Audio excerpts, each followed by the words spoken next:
Okay, so this is class number 8 in a series of classes on writing the Heart Sutra in traditional Chinese characters. And we will begin the kind of the presentation part of the class in just a minute. So we lost some, did we lose somebody? Anyway, but first we will recite the Heart Sutra together. I'm going to share my screen and play a recording of the Heart Sutra.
Okay, let's see, momentarily.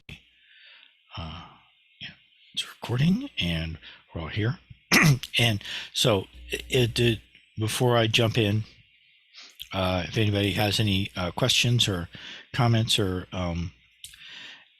anything you want to bring up, and please feel free to jump in at any time during the class today. And I just want to say that I am planning on doing this class again next year, and it's been really helpful for me to go through this.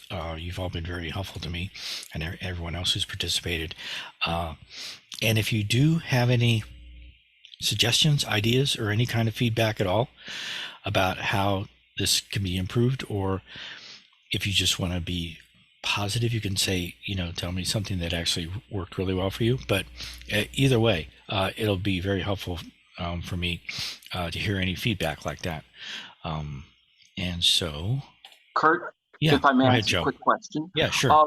That's great to hear that, because I don't think I'm going to have this down pat at the end of this. So that would be great to maybe be able to redo some of it, or Yeah. to come in on certain lessons, knowing where we need our own Hmm. personal work. Hmm. Um, Sure. so great, thank you. Yeah, you're welcome. I still don't have it down pat, that's for sure. Okay. You will. Maybe. We'll see. Okay. Um, I will share the screen again. Uh, and bring up this PowerPoint presentation here. Let's see, slideshow. Yeah, this is number 8.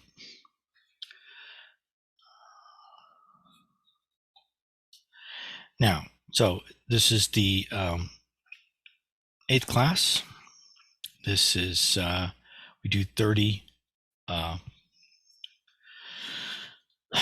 characters every month, every class.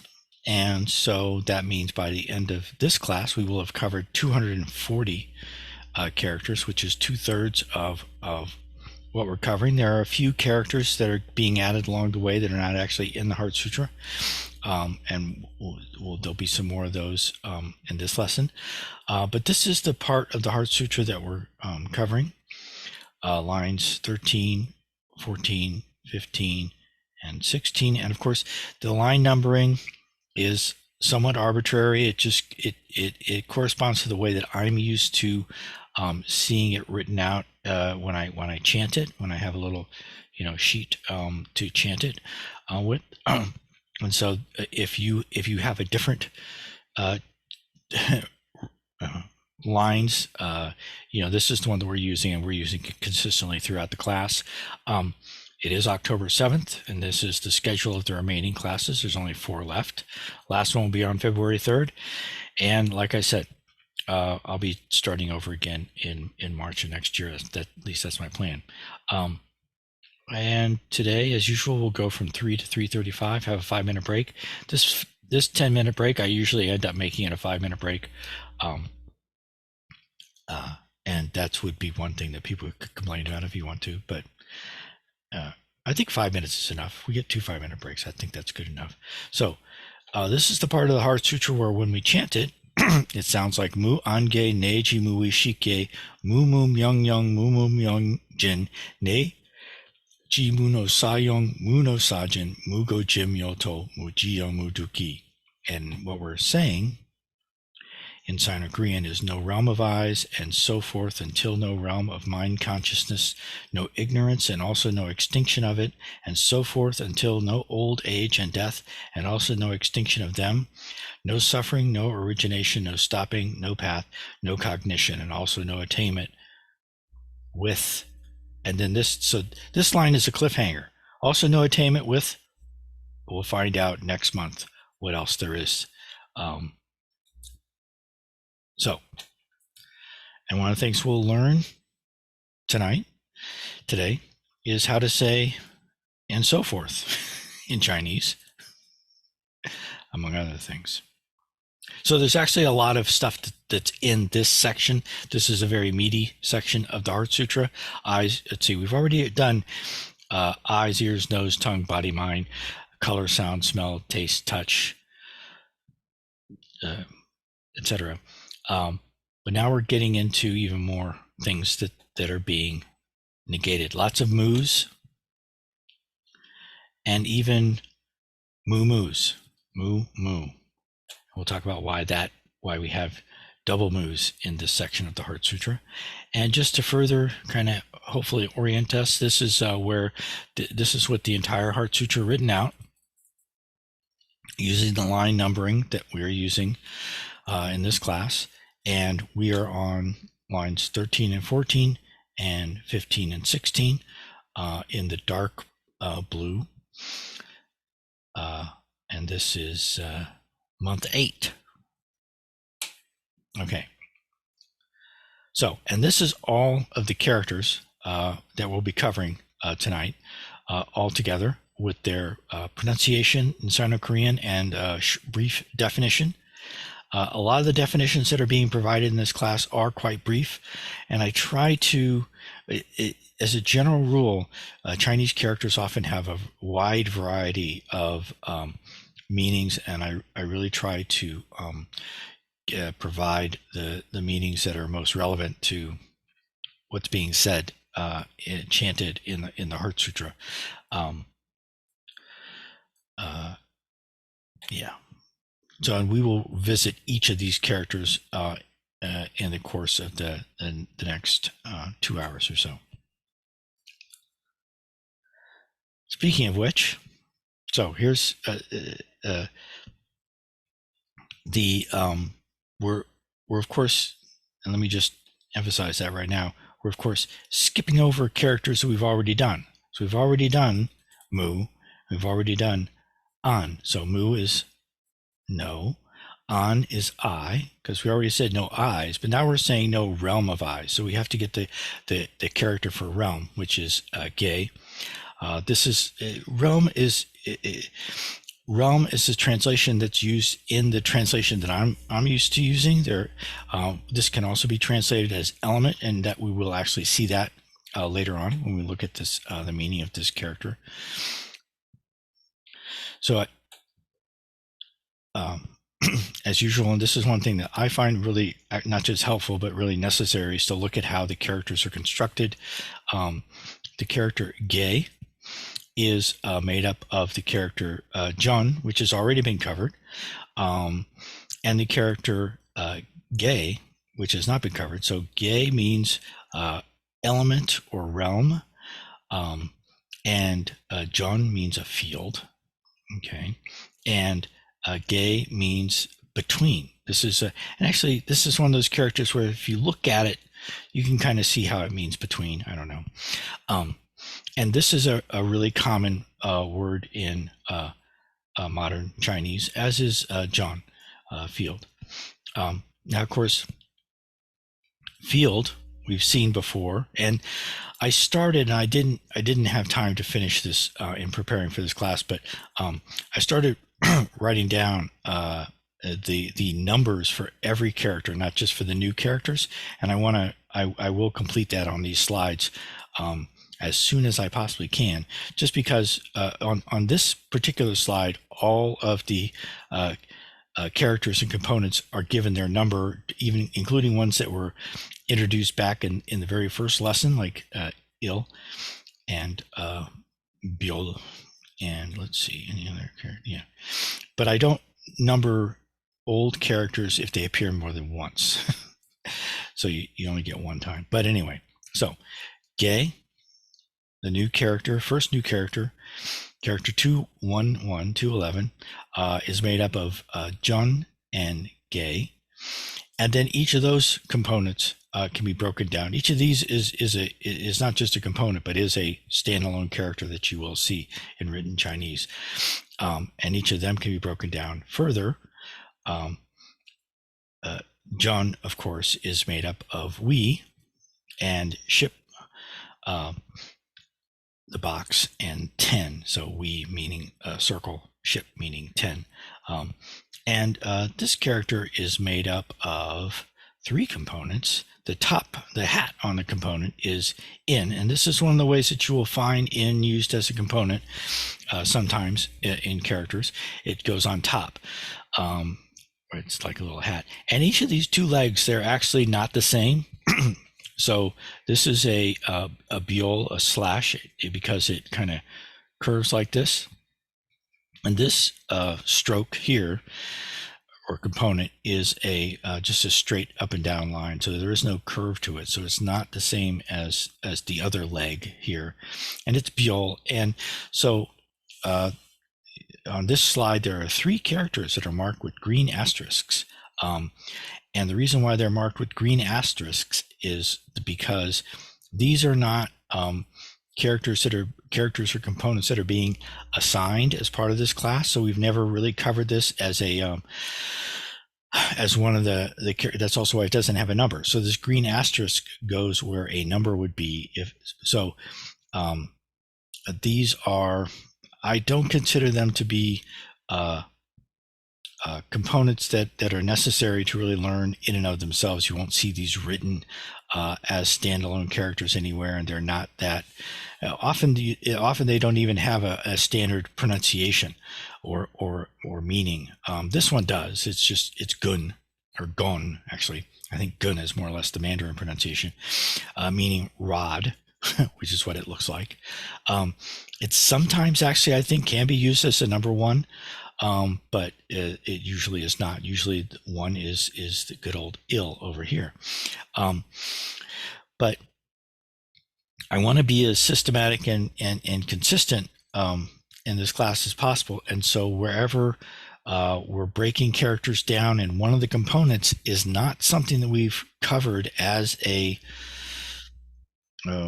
as part of the vocabulary for this class. This is not in the vocabulary. Oh yeah, so that's one thing I do want to show. I'm just going to jump ahead all the way to the end of the presentation, because I will now, with every class, include the complete vocabulary up to that point.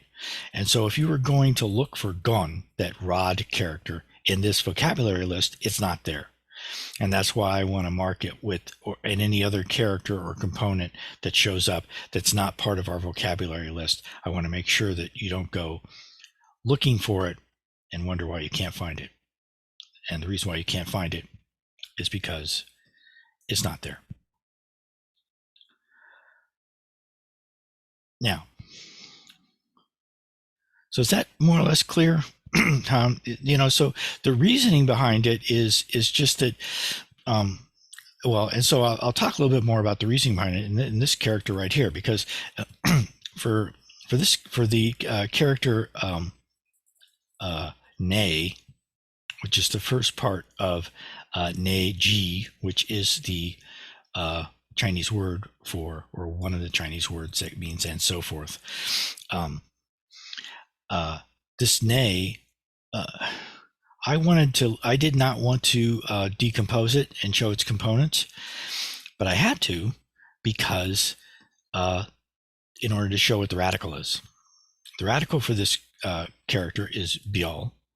And so when you take the radical when you take the radical off, this squiggly line here is what's left. And it doesn't have in some Chinese dictionaries, you might find this component. It's not a character, but if you found a dictionary or list of Chinese character components, you might find this listed with a pronunciation, but I haven't seen it in any Korean language sources. So anyway, this is just what you get when you take off the radical for ne. So ne is, and ne on its own means something like therefore. And it's made up of biol and this thing. And then also the radical for ge was Jun, the field character. Now ne ji, the second part of ne ji is ji, which is character 213. And again, it has another. Now this one here is more commonly encountered than this squiggly thing over here. And let's see. Yeah, and I actually have it listed down here. So here, see, I have the gon here with the pronunciation and a definition. Here, I couldn't find a good Sino-Korean pronunciation for this anywhere. So I didn't provide a pronunciation or a definition here. But it's not that uncommon of a component, though.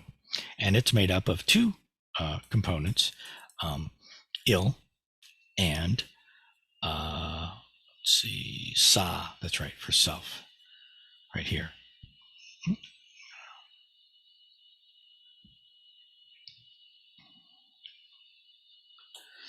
And we're going to talk more about neji in a little bit. There's several two-character words that are in this section of the Heart Sutra that we'll need to look at.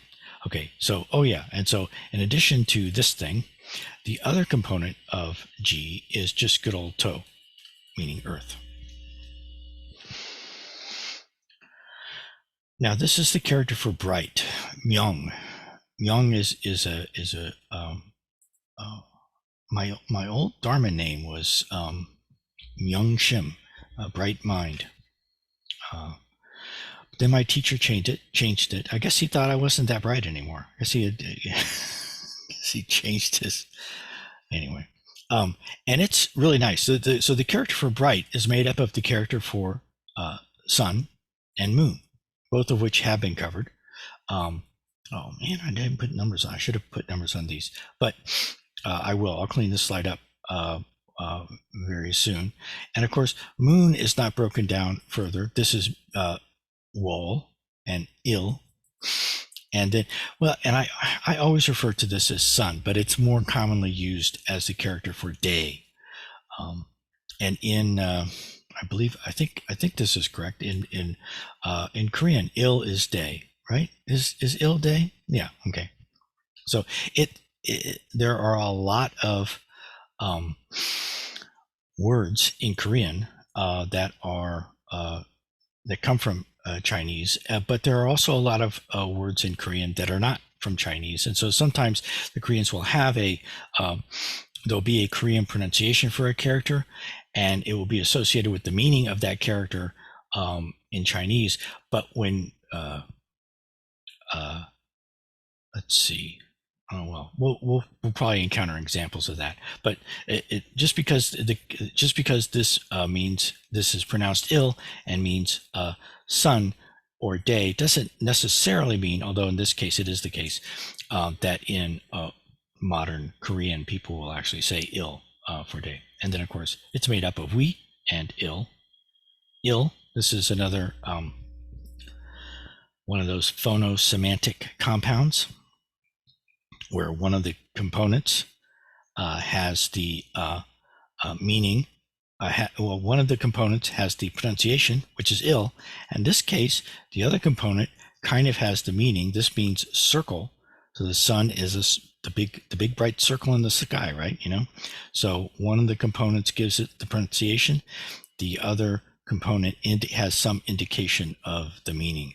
Let's see. Do we have any other examples of that here? Probably. I mean, and so in gay, the one component of gay was gay, and I don't know if that's close enough to count. And then let's see, we break down. Yeah.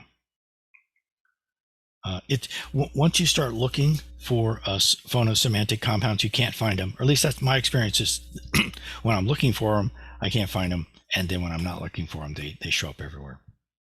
All right, so that is, we're now, let me go back to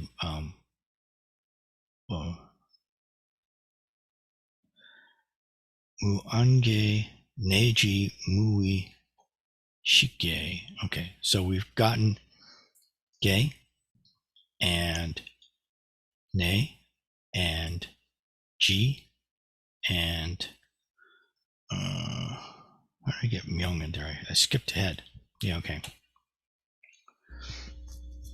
I was trying to do these in order. So Myung is actually on the next line. Okay. Jin, which means to end or finish.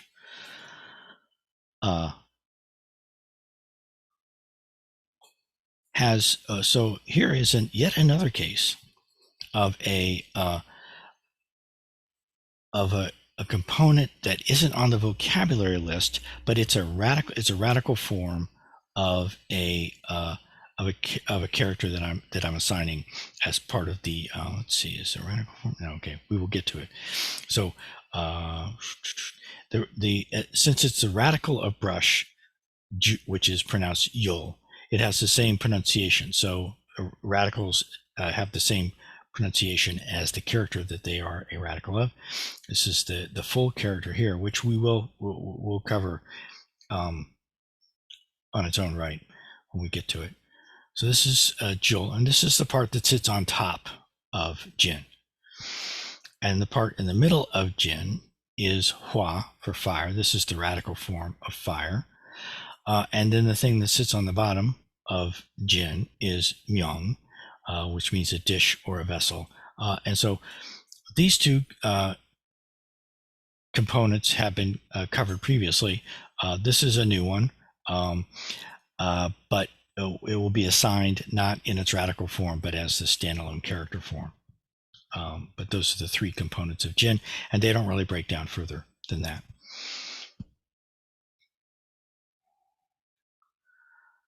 No. Okay, so we're doing, let's see. Let me go back again. I want to.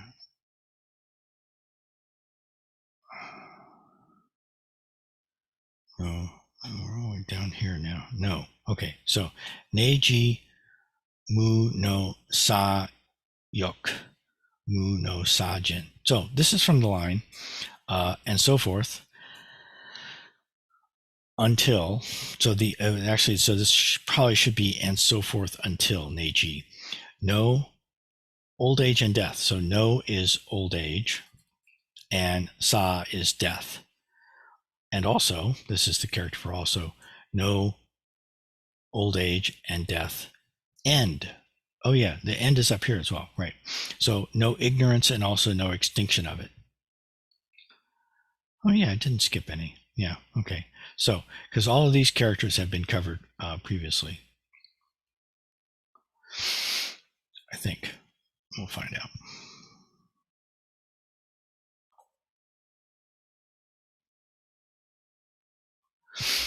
Now, no and Sa are old age and death. Or actually, so this is old, all right, or old age.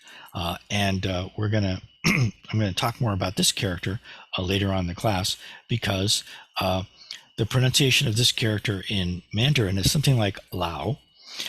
And it's actually the first part of the name of one of the most famous philosophers in world history, Lao Tzu, or Lao Tzu. More correct modern, at least modern Mandarin pronunciation is Lao Tzu. In Sino-Korean, this is, let's see. Oh, yeah, no-ja, because ja is the character for master, which we saw previously in Sadi Ja, the name of Shariputra in the Heart Sutra. He's called Sadi Ja. To take this character for old and put Ja after it, then you have the Sino-Korean pronunciation of the name of Lao Tzu, no Ja. And interestingly, well, we'll cover it, but I'll mention this again. Anybody here know the Japanese pronunciation of Lao Tzu's name? Roshi.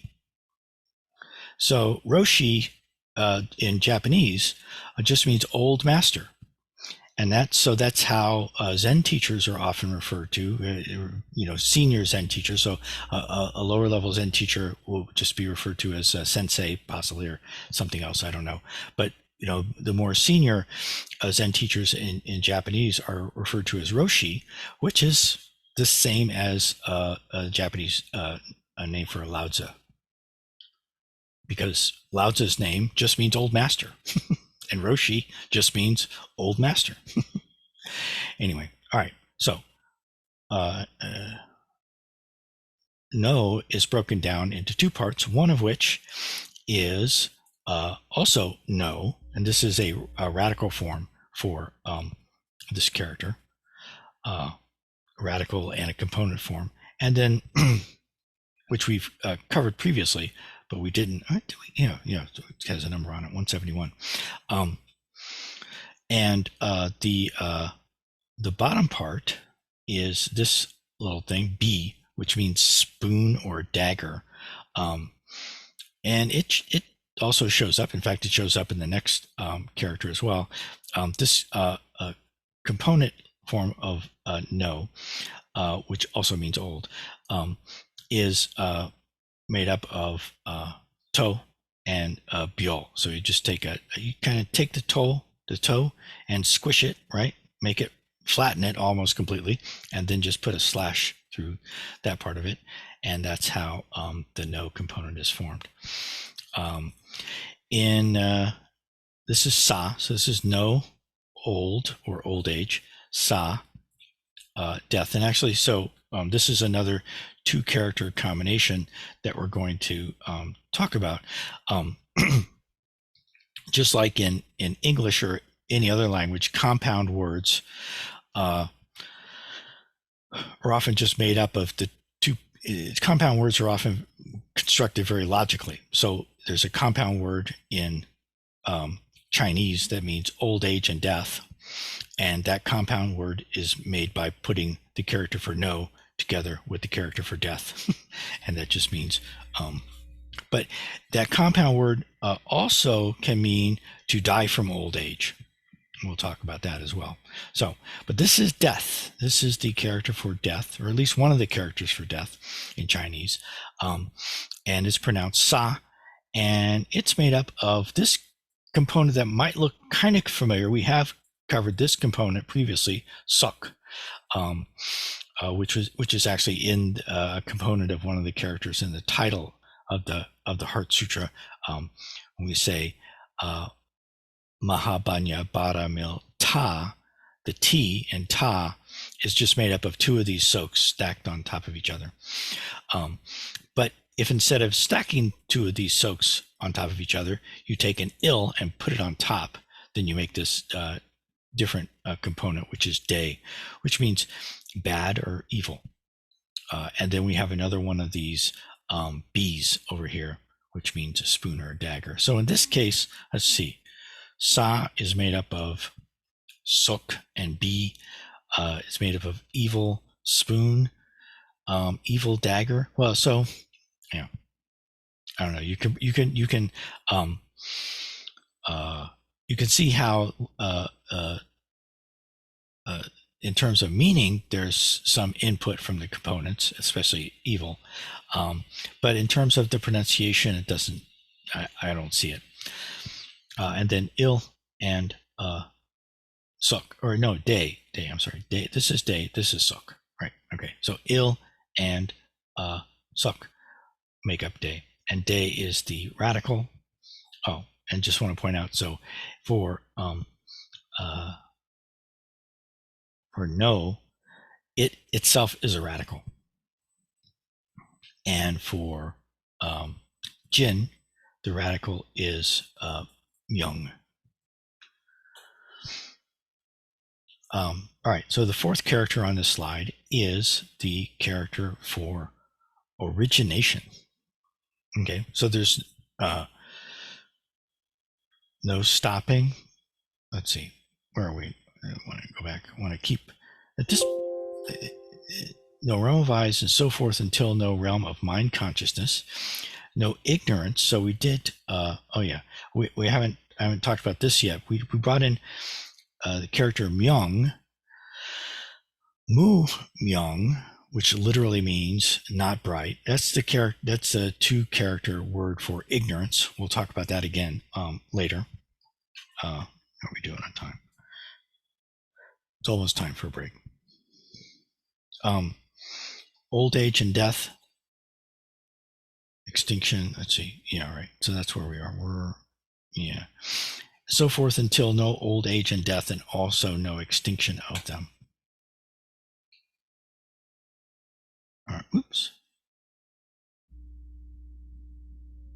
And then, of course, no origination is the next part that comes up. So this is a fairly complicated character for origination. It's made up of two components we've already seen. This is the character that is a component of the character for Guan in Guan Jiajie. Also, it's also that same Guan is in Guan Yin or Guan Xin Bosong. And this is just good old Mok, the character for tree or wood. Yes, so Chu, the small bird character, is made up of in and ill and Ju, which have all been covered previously. This is one of the forms of the character for person. This, of course, is just good old one. This is the character for owner or master, Ju, and it's made up of if you take everything off except for just the top part, that little dot on top is also a component, and it's also Ju, and it also means owner or master, and the rest of it means king or monarch, Wang.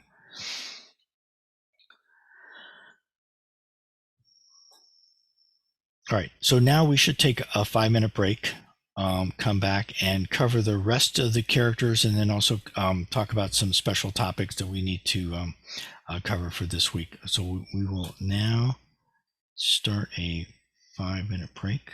Here we are.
Okay, we're back. At least I'm back. Joe's back. Yeah, most of us are back. So I just want to share one thing I found searching around. Well, I was. This is people. I don't know if any of you are familiar with Stack Overflow. It's basically a place for people to share misinformation with each other on the internet. It's a. I used to be in information technology. It was but anyway, so people ask questions about just about anything. And this is how do you find the missing components of Chinese characters within Unicode? And so here's somebody asking a question specifically about this character here, and I'll make it even bigger. And so if you take this character, this part here is obviously Su, the radical for water. And this is, now I can't remember the pronunciation of this. And then he says, but what's the part that's left over? So this comes up. When you start taking characters apart, you can recognize certain components, but then you're left over with something else that you can't recognize, you can't find, and there is, I don't know if there's actually a good answer that's given. The answer is sometimes that happens, and we've actually run into quite a few examples of that in the course of just the characters that are in this part of the Heart Sutra.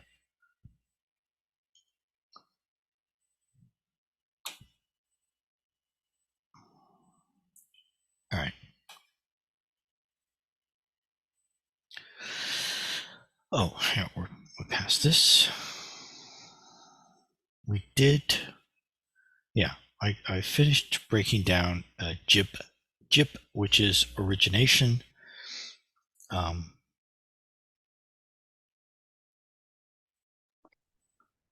Question, Kurt. Yeah, sure, Joe. Right before JIP, we have the go. We have mu, go, jip. What is go? Okay, let's see. Yeah, for some reason I got some of these characters out of order this time. Let's see. Jip. Is it go?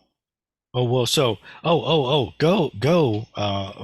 It sounds like suffering. Let's see. Well, let's here we go. Mm-hmm. Mu ange neji mu ishike mu myong yong mu myongjin neji muno sayong muno sajin mu go jip. Yeah, okay. So uh so no suffering, go. No origination, no stopping, no path, Okay. no cognition, and also no attainment with dot. Yeah. Okay. Yeah. Great. Thank you. Yeah. So and go. This is the character for go right here. And when we covered it before, we talked about this is one of the things that Guanjaje was saved from by practicing deeply Prajnaparamita. Go ek was the other one, ek, which is distress, saved from all suffering and distress. Yeah, that's why I don't remember it, because it was early on. Yeah. Yeah. Okay. All right. Thanks. Sure. Oh, all right. So, JIP 218. And so so I did, all of these are numbered.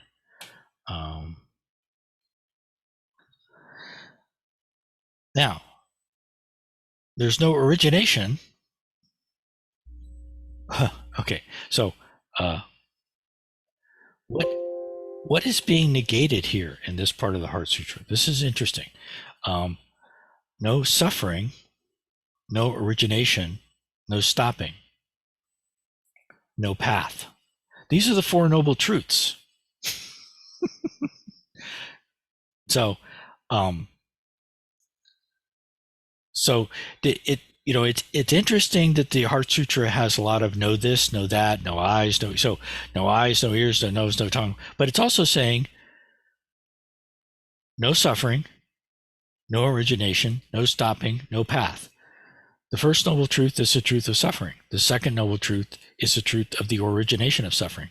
The third noble truth is the truth of the cessation of suffering.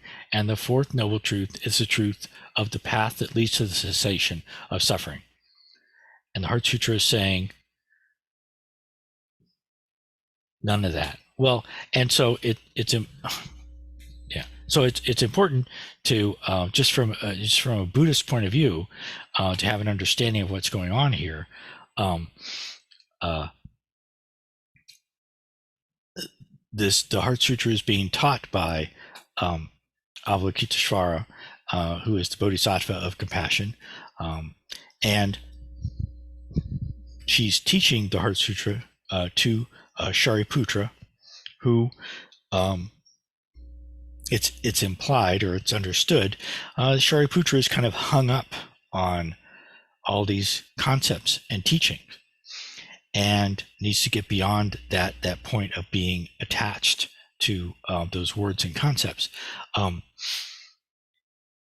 least in my opinion, Guanjaje, Avalokiteshvara, is certainly not teaching Shariputra or anyone else that the Four Noble Truths are not a valid teaching.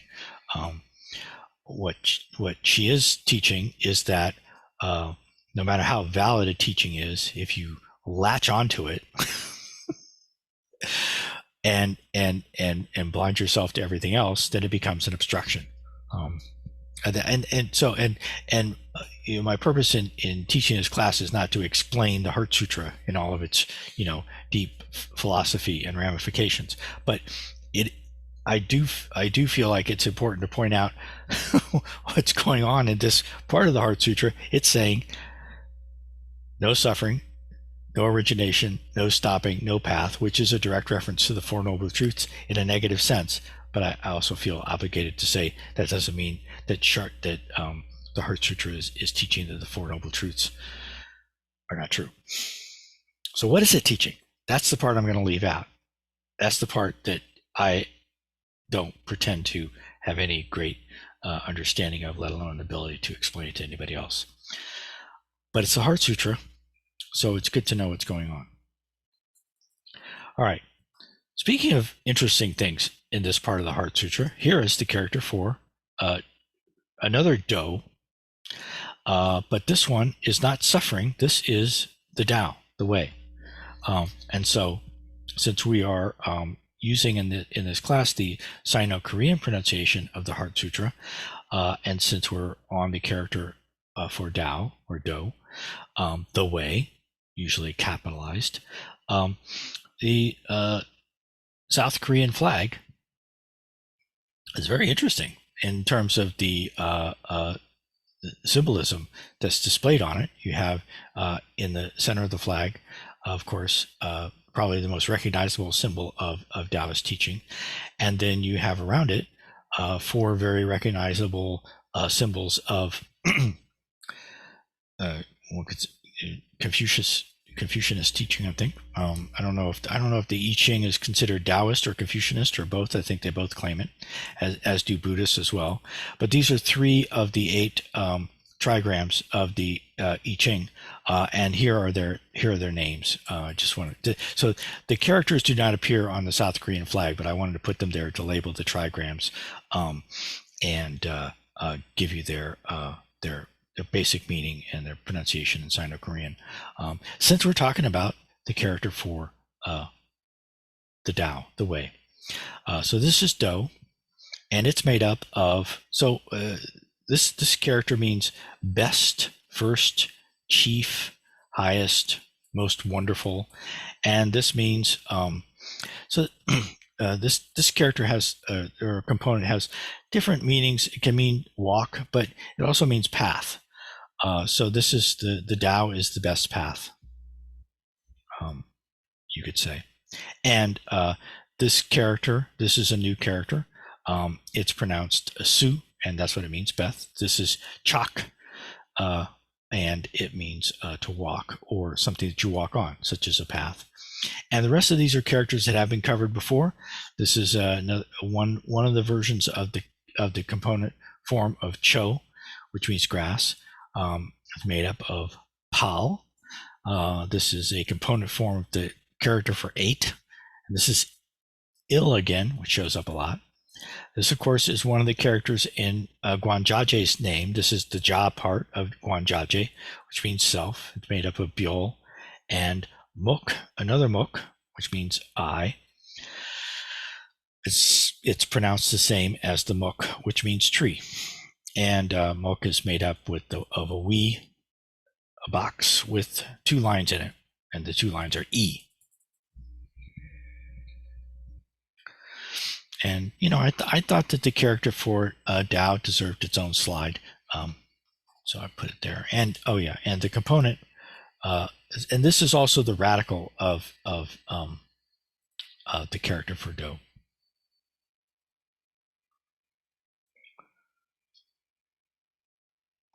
All right.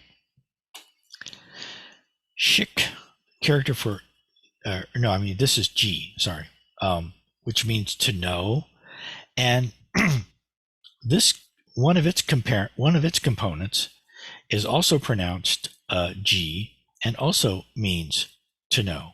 And I've got another slide on what the difference between these 2 characters is. But this is so the G, which has the extra component at the bottom, is generally is more likely to be, especially when Buddhists use it, is more likely to be associated with wisdom, and this G is more likely to be associated with knowledge. And so when Bodhidharma met Emperor Wu of Liang, or Liang, sorry, my Indiana accent kicked in there, Liang.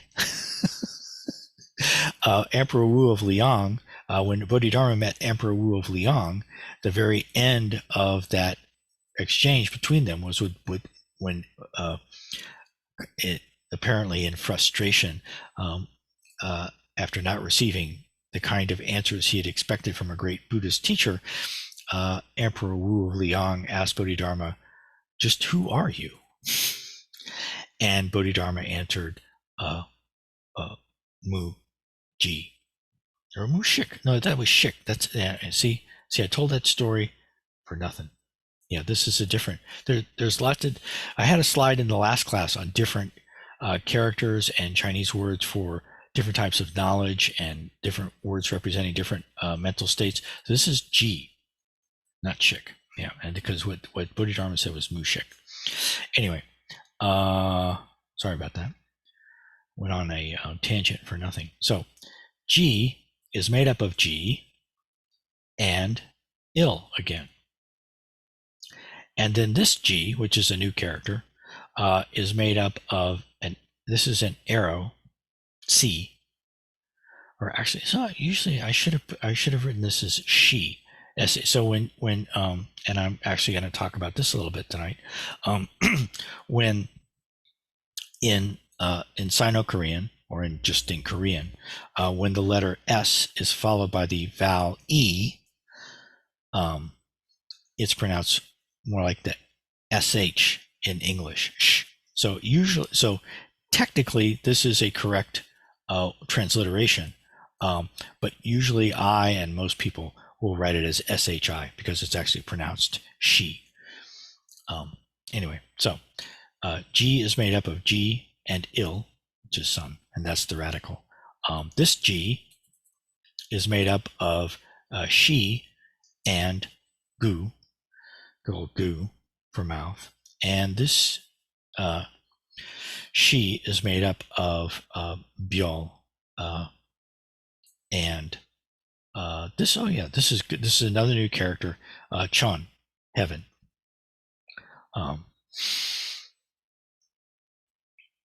And of course, this is the decomposition for il, which we know already. And this is a good example. If you use the right font and if you make the font size big enough, you can see that there is an attempt here to differentiate between gu and we. This we is obviously bigger than gu.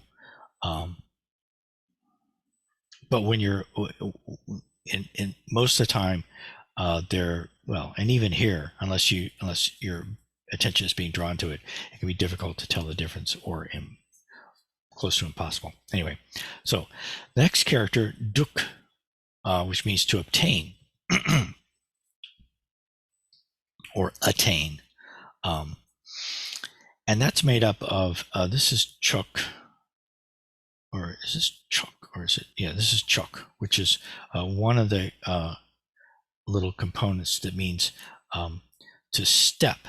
And if you see how both of these lines here are slanted, if you straighten those both out, then you get another component that is pronounced choke, not chuk, but choke, and it also means step.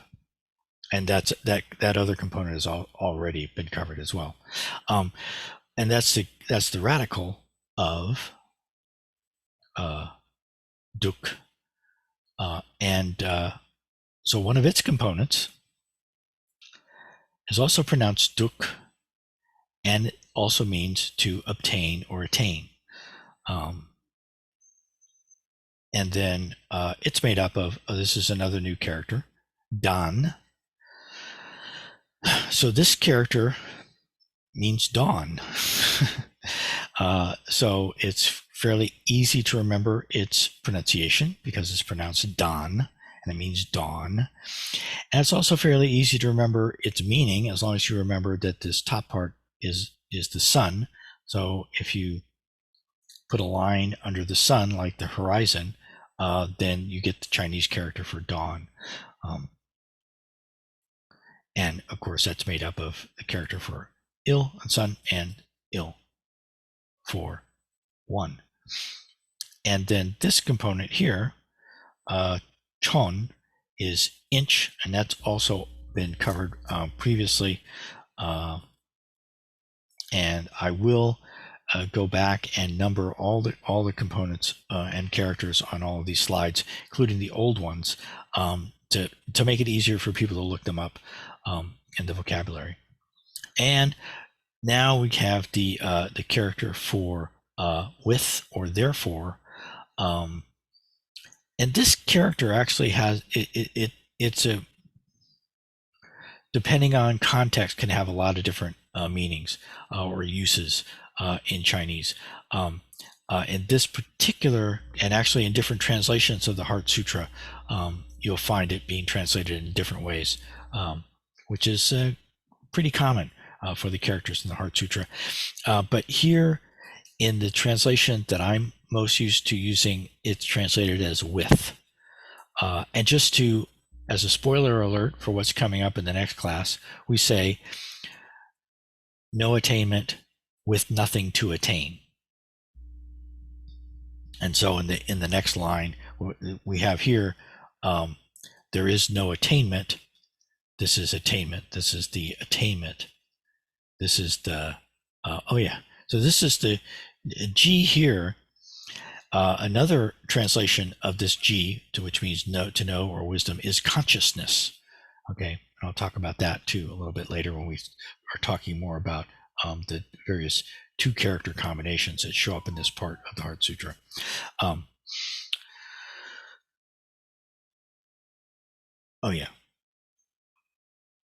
With is made up of yet another kind of outlier component here, which is just, this is a hook. We've covered one hook component, but it had hook going the other way. Okay, and then this is ju, and this is in. And again, this is another character that I would have been tempted to not show a decomposition for, except for the fact that in order to show its radical, you have to take the radical off. And so this radical gets fairly distorted to make the character, but you can kind of make it out. And then these other two parts are pretty straightforward.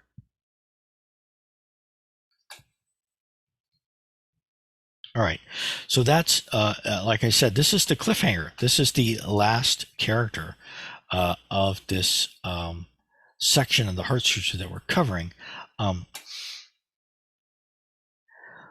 but there are 1, 2, 3, 4, 5, 6, 7. There's actually 8 additional characters that I'm including, and uh, and I want to is many of these characters are quite simple. Um, uh, and some of them are important for other reasons. So the first one, San, the character for San is very, very simple. Um, and it's a very common uh, uh, Chinese word. And this is also, San is the Korean word for mountain. And Korea has a lot of mountains. So this is a very common word, and it's simple, and it's its own radical. Um, my teacher's name was Sung San. This is the San in Sung San. Um, yeah. This character, Myung, which means life, is another class that I'm teaching is on traditional Buddhist chanting. So the class that we're doing right now, this is on actually having how you write the Heart Sutra. I'm doing another class on where we're not going over in nearly as much detail the characters and the composition of the characters. We're going through a number of different chants. One of them is a chant that features this character very prominently in its title, the Enmei Juku Kanon Gyo, which is that's the Sino-Japanese pronunciation, which is the one that you're most likely to encounter among Westerners. But it's originally a Chinese chant. It's just that the Chinese chant has been brought to the West by Japanese people, so we know the Japanese pronunciation of it. And this is the Mei in Japanese. This is pronounced Mei. So when you chant Enmei Juku Kanon Gyo, if you've ever heard that chant, Enmei means long life or extend life. So it's actually a good chant to know if you want to live for a long time. That's one of the purposes of doing that chant. But it's also a good. It's also this shows up in other chants as well. It shows up in the Homage to the Three Jewels chant, which is another one that I'm covering in that other class. And it's pretty simple. It has this interesting component, which is just made up of an in and an ill, and that is its own component called jip or gather. And this is yet another gu, and this is another example of jol or seal, which we've encountered before. So this is the brush character, and so this is the character that this thing, remember we encountered this in Jin. I think it was in Jin. Let's see, let's go back. Yeah, Jin, which is the character for N. The top part of Jin is the radical component form of Yul, the character for brush.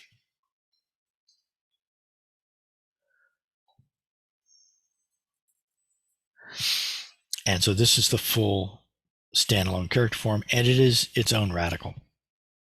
Now, Yul is also a component of the character for tongue, or actually in Sino-Korean it's pronounced Dong, and this is the Dong as in the Tang dynasty of China. And since we're covering this component and this character, all you have to do is take the very first component that we covered in this class, and probably the most commonly encountered component that we've had in this class with this new component, and you get dong, or tongue, as people usually say in English, because I think that's what people usually say. Now, this is this 239 is supposed to be over here on this character here. The character 238, we're only doing 240 characters, or only doing 30 characters, getting up to 240 for this class. This is the character for mun, and for gate, or door. And so, yeah, this is a good character. This is a very Buddhist character. Buddhists are big on gates. The 25th chapter of the Lotus Sutra is the universal gateway chapter of the of the Lotus Sutra, which in Sino-Korean is pronounced Bo Mun. This is the Mun, which Bo meaning universal, and Bo Mun is actually another name for Gwanjaje, yet another name for Avalokiteshvar, because she is the universal gateway. And yeah, since we did cover this component, I can't remember when. And these two components have already been covered. This is another good one. This is for entering or no, this is for exiting. That's right. This is to leave or to exit. Chul, which is made up of jwa and gyung. If you just take this jwa and put the gyung on the bottom of it, you get that character. Let's see. Yeah, that's good. And if you're struggling to these are characters that I think are good to know, good to see, good to be exposed to. But you might want to just focus on the characters that are actually in the Heart Sutra. These do not introduce any additional components that are not already covered. So these extra characters are just made by rearranging the components. And so especially in terms of writing practice, it's really good to have experience with writing the components in as many different types of configurations as possible.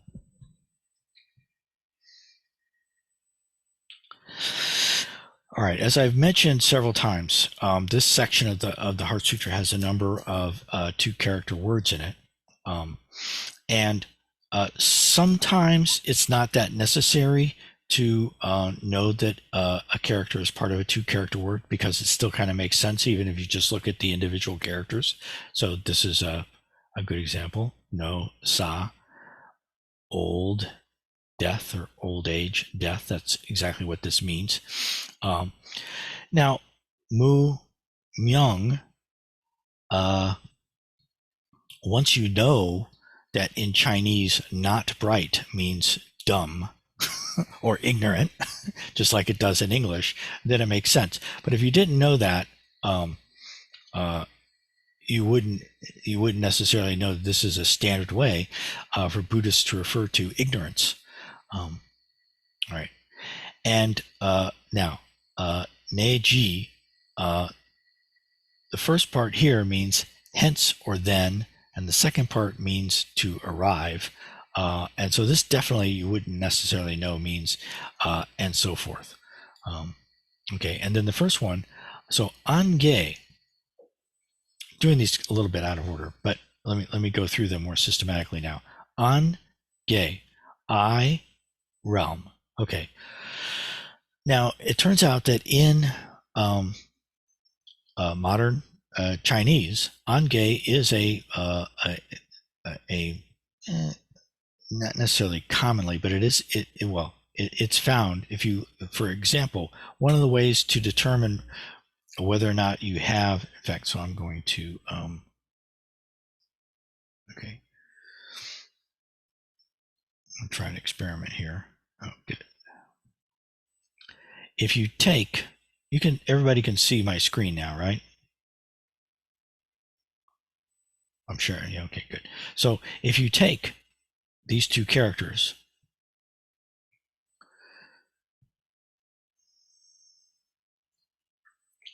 get back to my, yeah.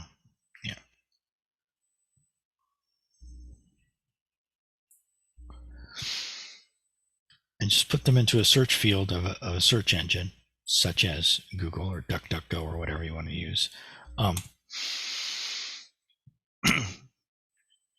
And then you look at associated images. This is what you get for ange. You get pictures of eyes and people looking at things, which gives you a feel for what it means. But if you want to get an even better feel, then you can put the two characters in quotes and look and see if there's a Wiktionary. And oops, I want to turn the uh, images part of this off. Yeah. And so, oops, that's the Chinese version of Wiktionary, which really doesn't help me because I don't speak Chinese. Okay. Yeah. So this is the Wiktionary entry for on gay. And so Wiktionary and other online sources that have Chinese vocabulary in them, dictionaries or whatever, will have entries, separate entries for 2-character words. And if you think you've discovered something that might be a 2-character word and you don't find an entry for it in, for example, Wiktionary, it still doesn't mean that it's not a 2-character word. It might mean that it's just an uncommon one or it's an old-fashioned one. And unfortunately, Buddhists often use uncommon or old-fashioned 2-character combinations, like in the Heart Sutra and so forth. But this one, what does it mean? Here, trying to make it bigger. There we go. Literally, figurative. The literal or figurative meaning is field of vision or scope. All right. So we can do that. Actually, all of these 2-character combinations have an entry in Wiktionary. I've got spaces in there, which I'll take out to do the search, but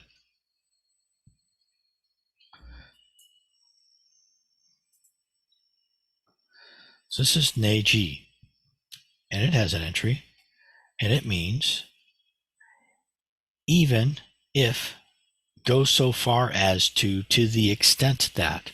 So the meaning here is not really the same, or it's close to, but not quite the meaning that it's used in the Heart Sutra, and that's because the Heart Sutra was written 1,500 years ago, and the Chinese language has changed in that time period, but it still was a 2-character combination back then. Oh, this is a good one. Let's see if this is in there. Mind consciousness. This might not be in Wiktionary, because this is a Buddhist technical term. Oh, there it is. And consciousness, awareness, the mind, mentality, sense. Okay. So another way that you can search for these kinds of 2-character combinations is to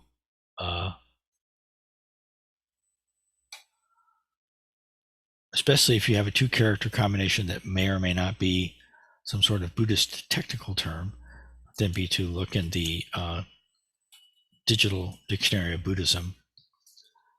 Let's see. Yeah. Which does have an entry for it as well. Mental consciousness, discriminating consciousness. And I'm not going to go through all of this, but this will give you a more gory detail than you would care to know. And when I say a Buddhist technical term, and what that means is that there's some Chinese, that this is a Chinese term that's being used to translate a Sanskrit Buddhist technical term. Yeah. So on gay, if you do a different kind of search, it's also, is somebody trying to say something? I thought I heard something. Yeah, Joe, go ahead. Just a question, Uh-huh. and it can wait until you're finished too. That as we're looking at line 13 here, and we're saying, "Oh, no, I realm." Therefore, and then comes G. Can G, in this sense, be like out to or including no mind Oh, consciousness? okay. We're not saying therefore, we're saying and so forth. Okay, and so forth. Yeah, Okay, right. Okay. And with the combo.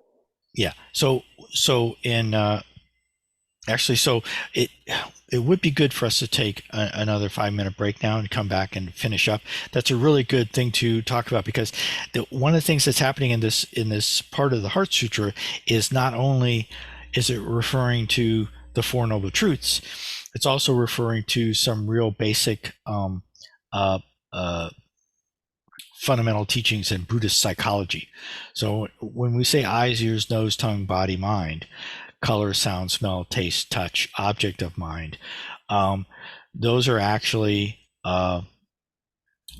referring to specific things in Buddhist psychology. And then when we say realm of eyes and so forth, so it's short for realm of eyes, realm of ears, realm of nose, realm of tongue, realm of body, and so forth until no realm of mind consciousness. So it's all six again.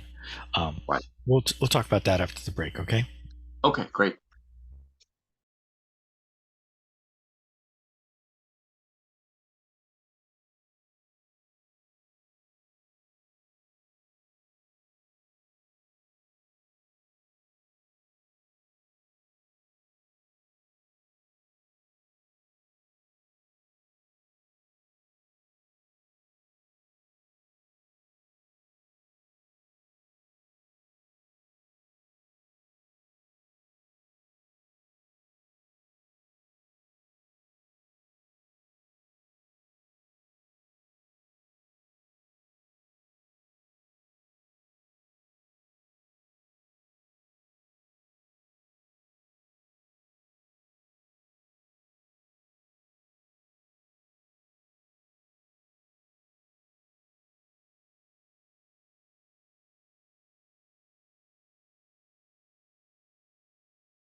So, let's see.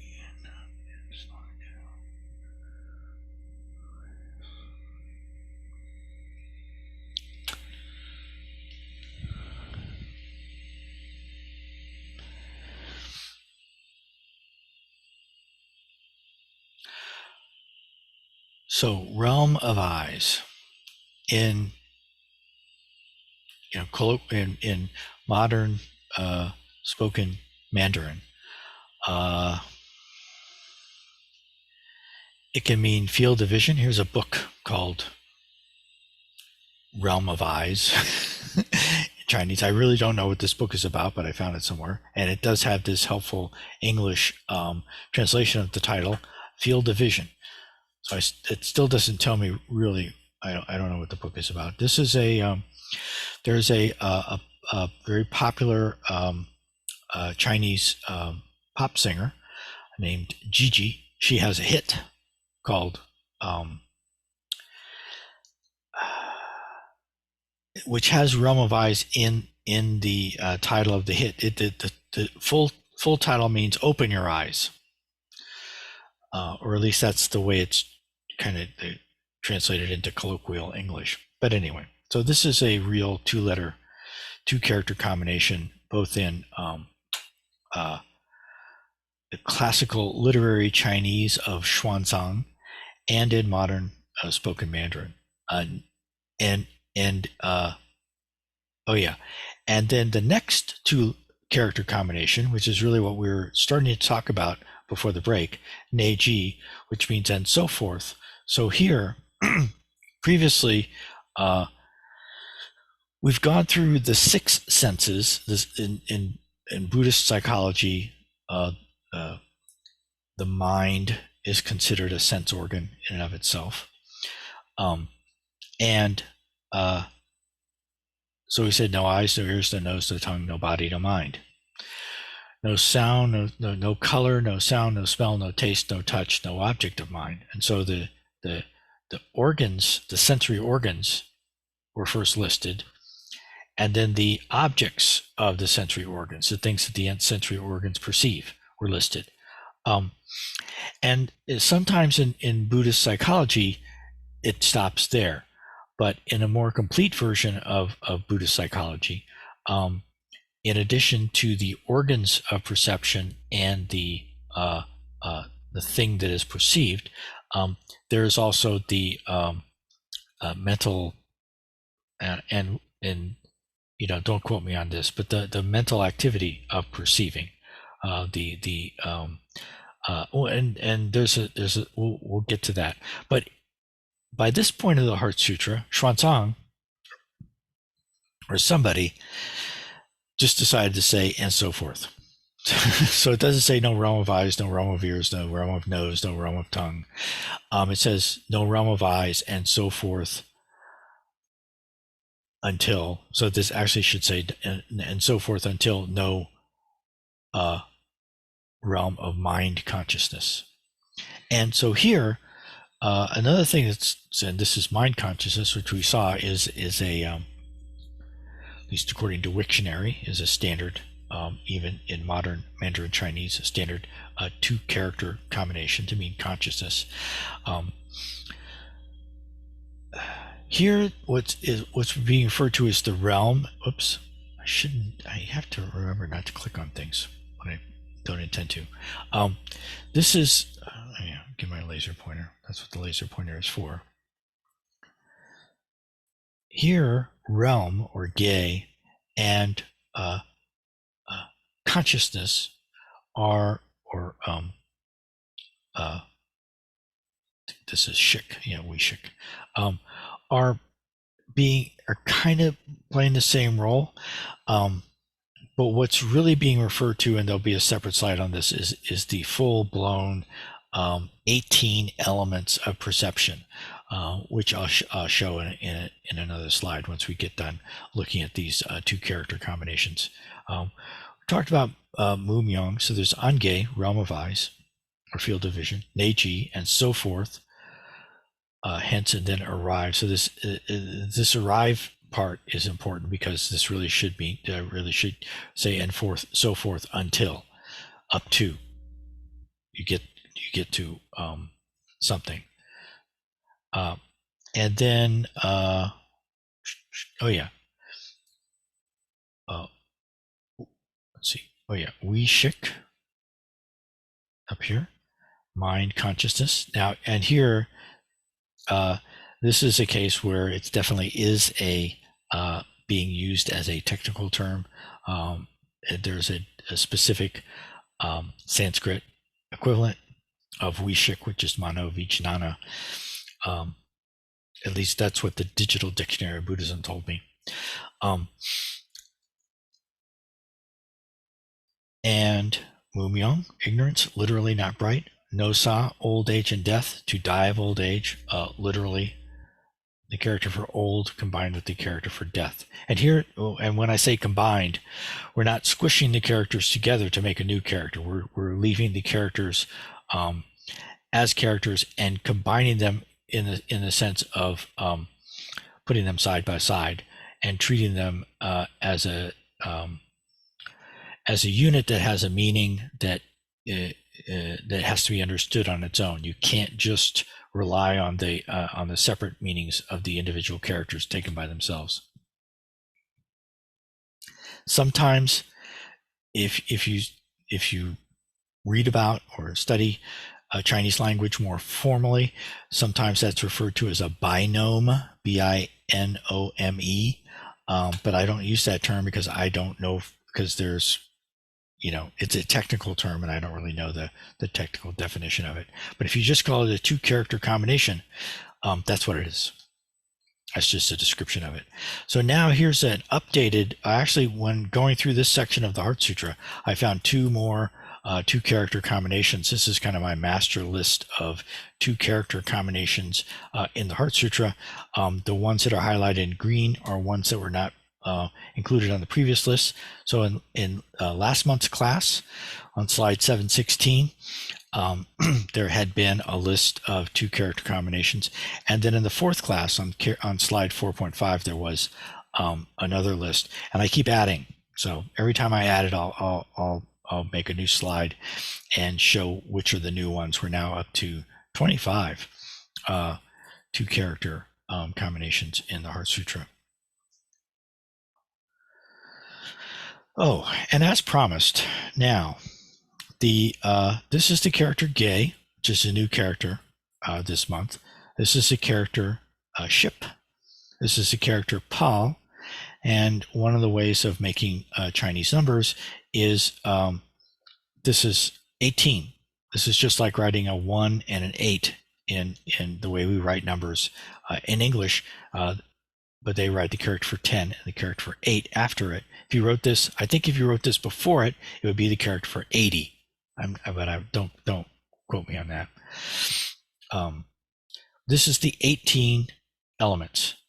And if you look up this 3-character combination in the Digital Dictionary of Buddhism, and if you don't believe me, you can click on this link here and see it for yourselves.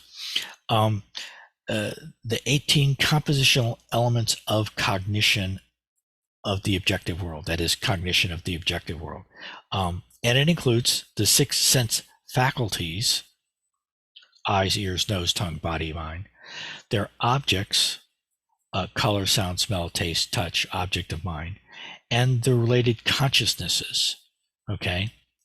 And so there's a consciousness associated. And so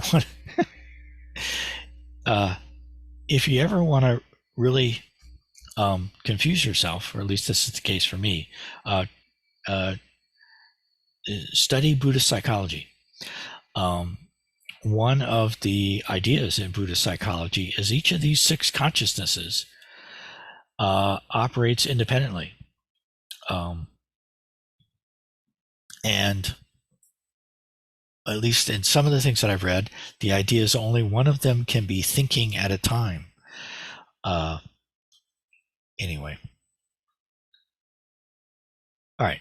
And so this is more details about what I just said, the six sense organs. There's the subjective aspect of the 18 elements. That is my eyes, my ears, my nose, my tongue, my body, my mind. That's why it's subjective.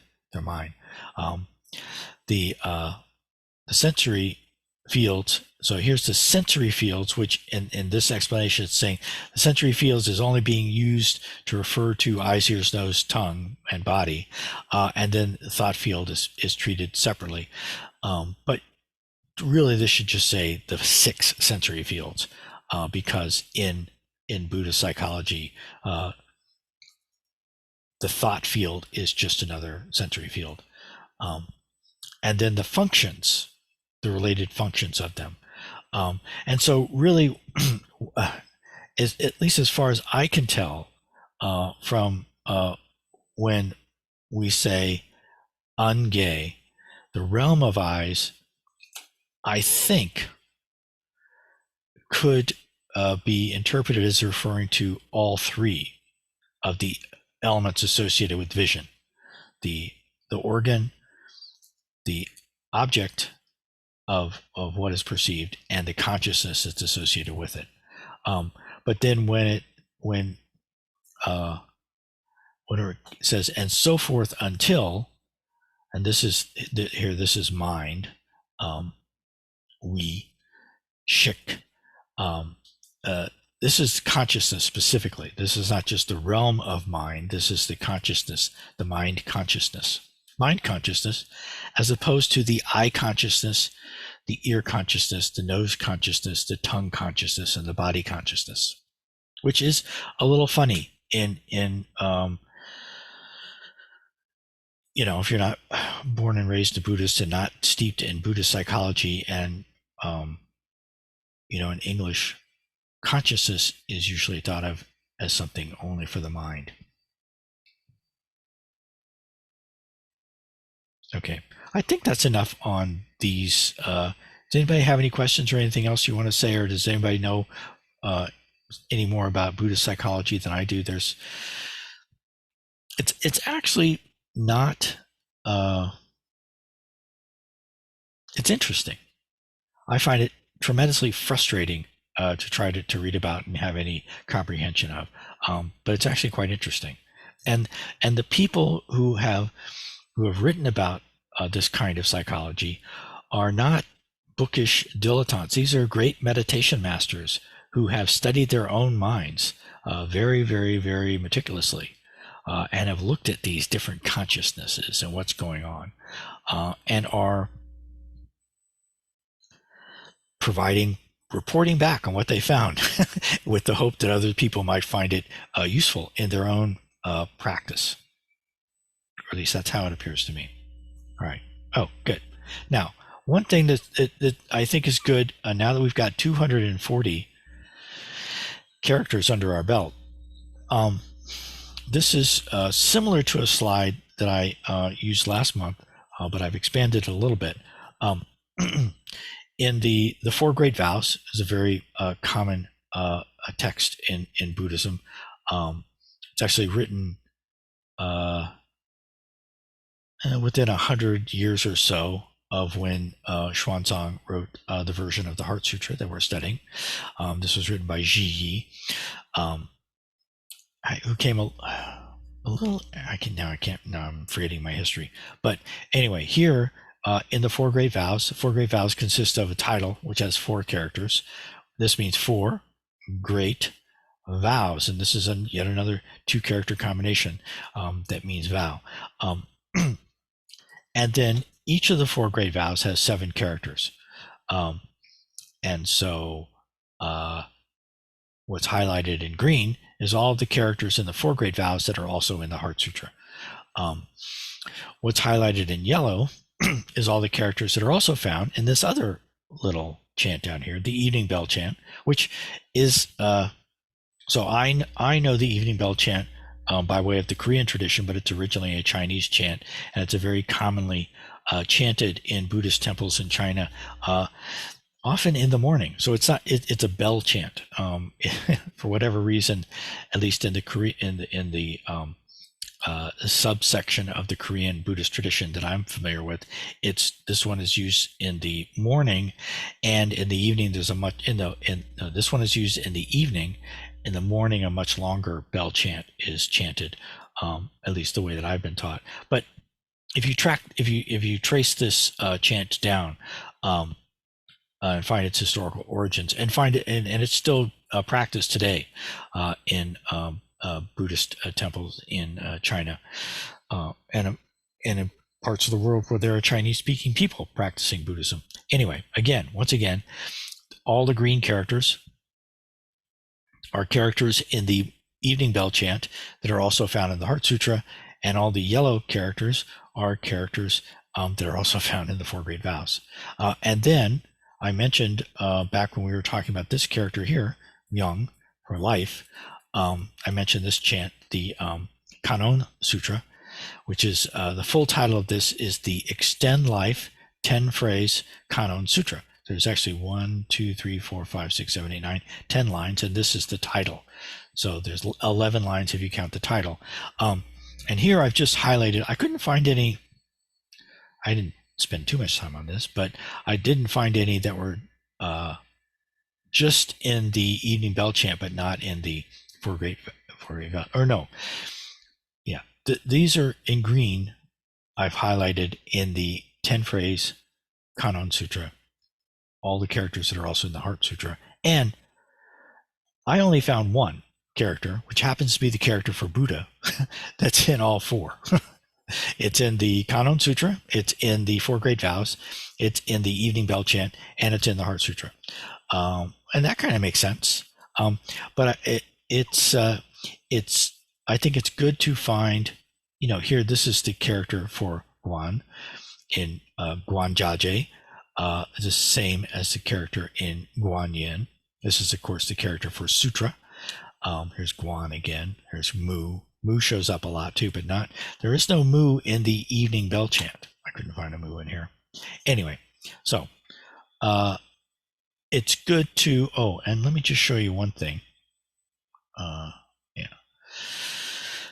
Related to that, which is part of this web application that you can use in your studying.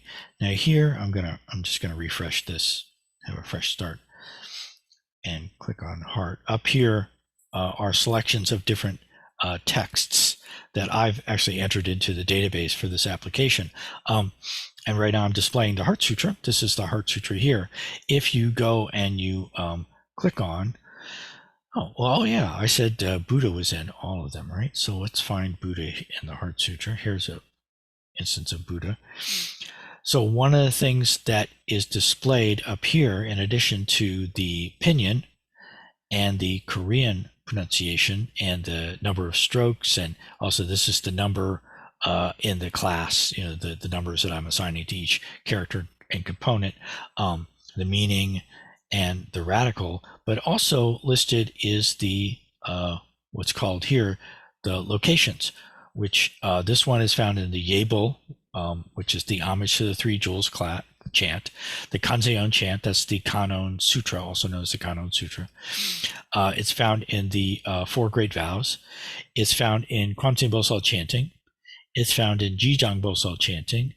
It's found in Wisong's Song of Dharma Nature. It's found in Maitreya's hymn to, or it's found in, this is Xuanzang's hymn to Maitreya. And Xuanzang, I just referred to the Heart Sutra as Xuanzang. So, it's not surprising that the character for Buddha shows up in all these Buddhist chants, right? The character for emptiness shows up. 10 ox. So 10 ox is referring to the ox herding pictures. Each of the ox herding pictures has a little poem associated with it, which is here. This is 10 ox pictures is the button there. It's also, this is the character for emptiness again that we're looking at, right? Gong. It's also in the Kwanzaa Bosal chant, Jijang Bosal chant, Wisong Song of Dharma Nature, and the Heart Sutra. So anyway, it's good to find find these characters in more than one place, at least in my opinion. This what we're learning in this class is not just limited to the Heart Sutra by any stretch of the imagination. If you're just interested in learning Chinese, this is actually useful. We're learning a lot of Chinese characters. We're learning some aspects of how Chinese characters are made. We're learning how they're pronounced in Korean. And I'm going to talk a little bit more, if there's time in this class, I'm going to talk a little bit more about pronunciation and Korean pronunciation. Anyway, so.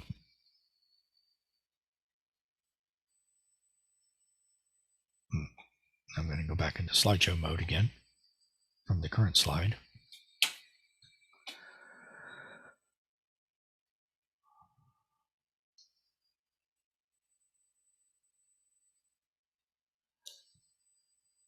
Oh, yeah. And in addition to doing this class again, next year, I'm also going to do another class. I did a class previously on the 4 great vows. I'm going to do that over again. I'm going to probably do that as what's sometimes called an asynchronous class. That is, there isn't going to be a live component for it. I'll probably just record the classes and post them on YouTube. And I'm also going to do one on the evening bell chant as well, because these are both really nice, short little chants that are a lot less to bite off and try to chew than the Heart Sutra. All right. Oh, yeah. All right, so here's some more interesting 2-character combinations involving characters that are covered in this class. I already mentioned Lauza. So Lauza is more or less as close as I can get to the modern Mandarin pronunciation of the name of this very famous and revered philosopher sage. Noja is the Korean pronunciation. I won't attempt to approximate the Vietnamese pronunciation, but that's how it's written. That's how Vietnamese people would write it. And the Japanese is just Roshi. And that's where the Japanese word Roshi comes from.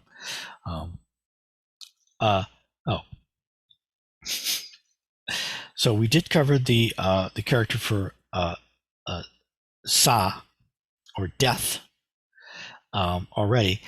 One very common pattern in Chinese character combinations is to take 2 characters that kind of mean more or less the same thing, or possibly even exactly the same thing, and just put them together to make a 2-character combination that just emphasizes that meaning. So if you look up this character by itself, the Sa, if you look for images related to that character, you'll mostly find just, in fact, I think this is kind of interesting to look at. You'll mostly just find pictures of people who have written this character, or the character itself. But if you combine it with this other character, pronounced Mang, that also means death or dying. This 2-character combination, if you do a there we go.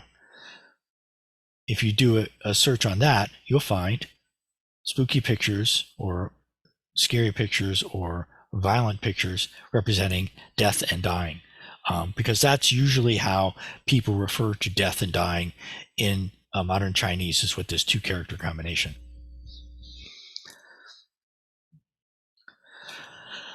So another really interesting 2-character combination, if you take 2 of the characters we just covered in this class, we covered the character Duk, attain or obtain, and the character Do, or Tao, or the way.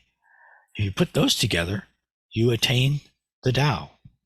And if you another source for learning more about Chinese characters and Chinese words is hanbook.com, and it will give you the meaning of characters and 2-character combinations as they're used in modern Mandarin. And in modern Mandarin, this 2-character combination, which in Sino-Korean would be pronounced Duk Do, means to uphold justice. One who attains the way is one who upholds justice. But it also means, secondarily, to achieve enlightenment. And of course, Buddhists aren't the only one who achieve enlightenment, or at least they aren't the only ones who strive for enlightenment. And of course, Buddhists certainly don't have any monopoly on the character Tao. If anybody does, it's the Taoists, right?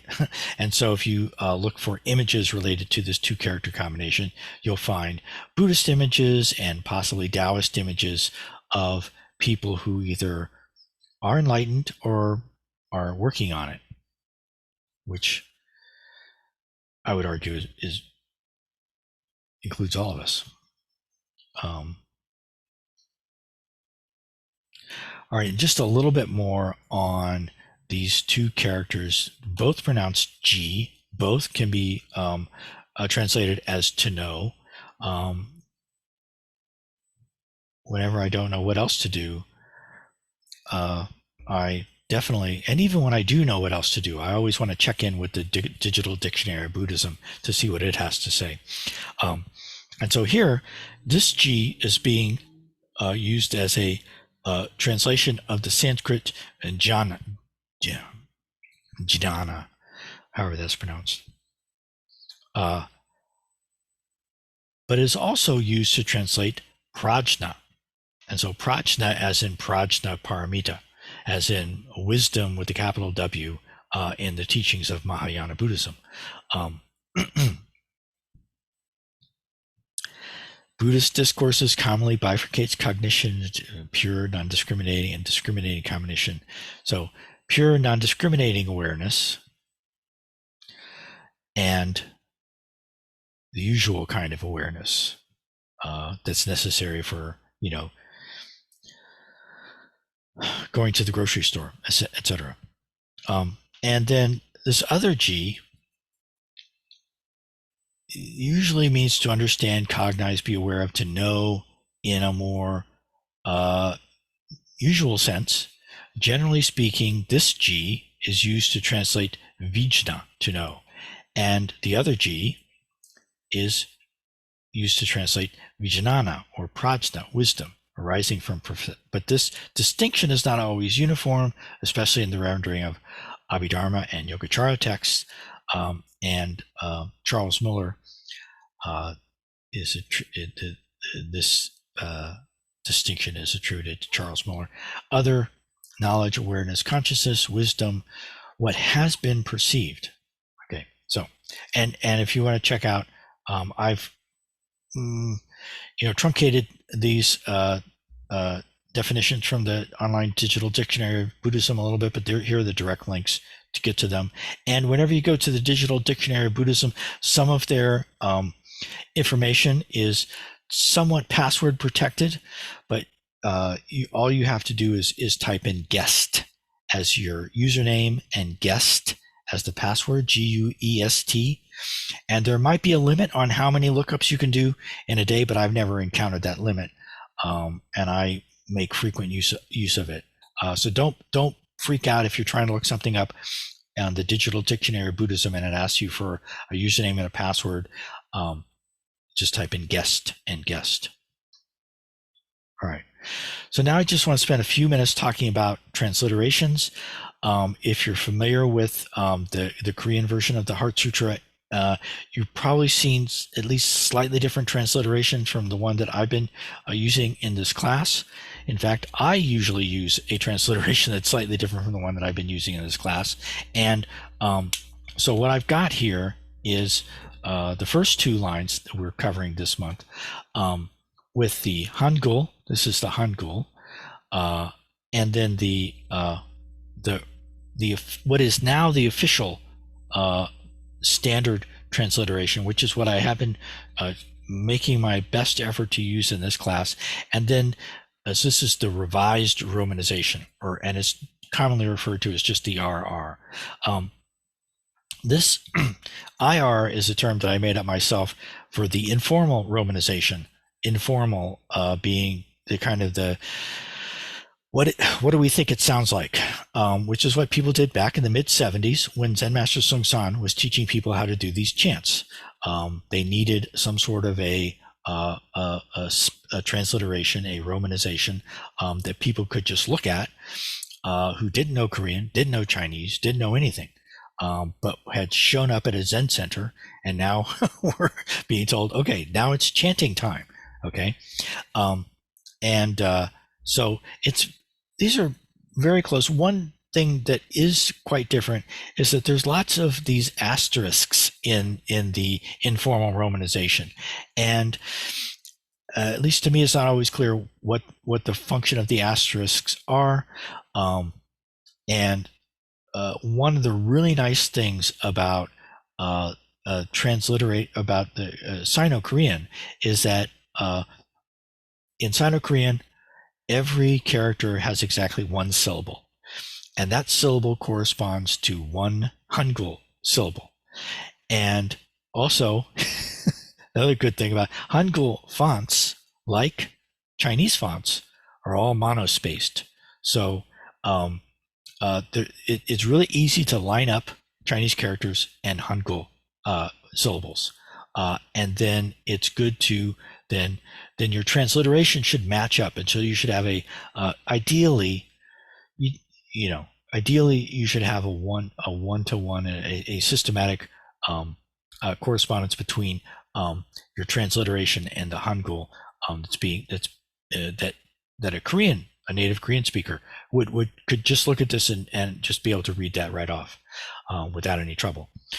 They wouldn't necessarily know what it means because these are not always Korean words. Sometimes they are. Mu, I think, is.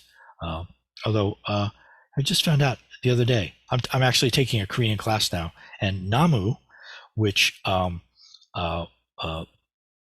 always associated with homage or prostration, Namu is the Korean word for tree. Is that right? I think that's right, isn't it? Yeah, right. Good old Namu. I was very interested to find that out, that Namu just means tree in Korean. Anyway, so this is just a comparison, and for the most part, let's see, in this line, I don't think there's any real things that stand out. And the next line, we got a couple of things. So one of the things that happened in the informal romanization was that there's two different vowels in Korean that both get transliterated in the informal transliteration as O.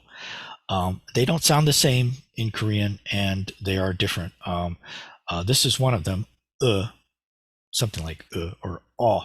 I keep, like I said, I'm taking a Korean class now, and it's still very hard for me to systematically, because sometimes when I hear a native Korean speaker talk, this does sound an awful lot like O.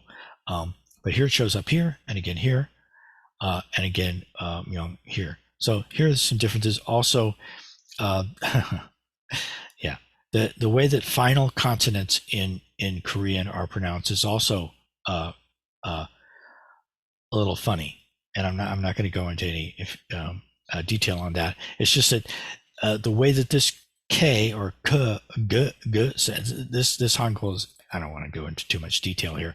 It's actually not that inaccurate to transliterate this as Yang. It doesn't sound that much different because final consonants in Korea are not released. So you don't say yok, you say yok, and don't release it, which ends up sounding a lot like yang in to an English speaker. Okay, and then here again we have some more. Another, this is another. Oh yeah, and then here with duk. This is the other. There's two U's in Korean. One is EU, which is more like and the other is more like U. But this is the way it gets translated. Now, in the 70s, the revised romanization didn't exist. Okay, and in fact, it didn't exist for another couple of decades. And the previous standard was terrible. You could not, if newcomers were coming to like a Zen group and were handed something that was written out in McCune Reichschauer romanization, it has lots of this is what it looks like. This is just one example. Has lots of diacritical marks and apostrophes all over the place.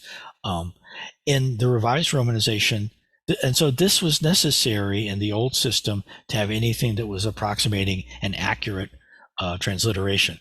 In the new system, you can have a fairly accurate transliteration without a lot of funny apostrophes and diacritical marks. But it wasn't in use back in the 70s, and it still hasn't caught on for the most part among people who do these chants. Oh yeah, and so here's another example. We're getting almost out of time. This is on Wiktionary. If you go to the entry for this, this is shik, which is one of the characters that means no, is pronounced like this, shik. This just shows you. See, it has sig here, has sick, sig, sick, sick, sick. These are different kinds of romanizations, and it's actually pronounced shik or shik without releasing the final consonant. All right. Now, just to end, we will. This is just to show you that from now on, each class will include a full vocabulary list up to that point. And this is, I still need to work on the formatting of this a little bit. And you should know that in these vocabulary lists, the definitions that are being given are just, are what, as much as I can, what I consider to be the closest to what's a useful definition for the way that the character is being used in the Heart Sutra. And I would encourage people to, check out other sources such as Wiktionary and other things online. All you have to do is copy and paste any of these characters into a search field in any search engine, and you'll find out lots of information. Unfortunately, a lot of it will be in Chinese, but you can always further limit your search so that you get English language. Okay, so we should end with we're close to the end, but I do want to give people a chance to ask any questions or say anything at the end if you want to. And I mean, even though we're at the end of our time, I'm actually not going anywhere. Joe, you had something? Yeah, just a quick question. When we're looking at Mui Shike, Shik has been translated as consciousness or mind. What is the K-Y-E, or the G-Y-E? What is that specifically as Okay. All right. Let's look back at that. a one word or one meaning? Let's see. I'm not here. Let's go all the way back to the beginning of the class where we had the whole thing. All right. Or even better, go back to the very first slide. Yeah. All right. Mui Shike. Where is that? At the line of 13. Oh, okay. Okay. Mui Shike. Yeah. So that is. Oh yeah. We Shik is this 2-character combination. Okay. Which means mind, consciousness, and gay is the realm. So this is the realm of eyes. Right. And this is the realm of mind consciousness. Right. Okay, makes sense. Okay, and then and so forth until means that we're leaving out the realm of ears, nose, tongue, and body. Correct. But when we get to KYE or GYE, the very last character. Yes, this is realm. This is realm. This is realm or element. Yeah. Okay. I see. Okay. Yeah, and so here, mind consciousness. This could be written as realm of eye consciousness, but Xuanzang kind of abbreviated it a little bit here. It seems. Okay. No, that makes sense. I'm sorry. I apologize because on my master thing that I am working from, I had it under I realm written GYE, and later on I had it written KYE. Well, so the initial, and that confused me. The initial G sound, Koreans pronounce consonants differently than English speakers do. and the G actually often sounds kind of like a K. Right. Um, Right. Yeah, I just had it written uh-huh. differently Yeah, in two it's the separate same. places. Yeah, it's the same. Yeah. Okay, Exactly the that same. clears it. This is gay, and this is gay. And sometimes you'll see it written with a K, and sometimes you'll see it written with a G, Right. depending Right. I upon need to what stick a with one person spelling. thinks it sounds like. Yeah. Right. Okay. Thank you.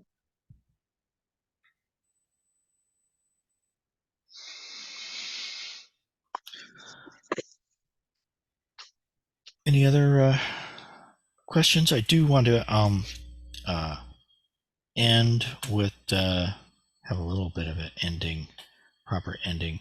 Um, since I'm past time, we won't do the Heart Sutra again, but we can just recite the 4 vows together. Um, uh, that's a good ending ritual. Uh, Sentient beings are numberless, we vow to save them all. Delusions are endless, we vow to cut through them all. The teachings are infinite, we vow to learn them all. The Buddha way is inconceivable, we vow to attain it. May whatever excellent qualities we have gained from this practice be extended for the benefit of all beings. So thanks everyone for coming. It's been great to see you. And we've just got 1/3 of the Heart Sutra left. Bye, everybody. Thanks. Thank you.